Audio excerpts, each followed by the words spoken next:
My name is Daniele Moyal-Sharrock.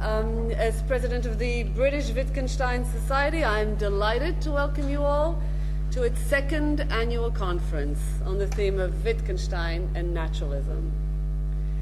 The British Wittgenstein Society was founded not too long ago, in October 2007, with the aim, shall we say, to revitalize philosophical awareness of Wittgenstein's genius. It seemed that Wittgenstein's original and substantial contribution to philosophy was being neglected, when not somewhat denigrated, by philosophers in the UK. Well, I'm pleased to say that this wake-up call seems to be working. The British Wittgenstein Society, in its short life, boasts of 160 members and is growing every day. That's a huge number by the standards of any philosophical society. So interest in Wittgenstein, as your presence today attests, is thriving. Our aim, of course, is not to rally Wittgensteinians to celebrate the master. Our aim is to engage philosophers who are unaware of or antagonistic to Wittgenstein's philosophy, to discuss, debate, and indeed test what some of us take to be Wittgenstein's insights. This certainly is the spirit in which this conference was envisaged. Some of our guest speakers hardly see eye to eye with Wittgenstein, and this is precisely the point, to let ideas clash and, from the fray, evolve. So I would like now to welcome our guest speakers, several of whom have come a long way to speak to us this weekend.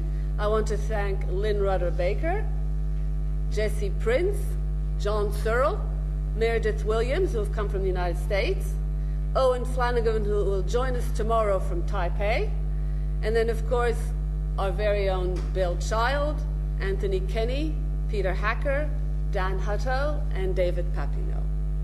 It is a tremendous pleasure to have you all here in Hertfordshire, and I extend a warm, very warm welcome to you. Before I introduce our first speaker, I'd just like to let you know that the proceedings of last year's conference will be published in December 2009 as a special issue of Philosophia entitled The Third Wittgenstein.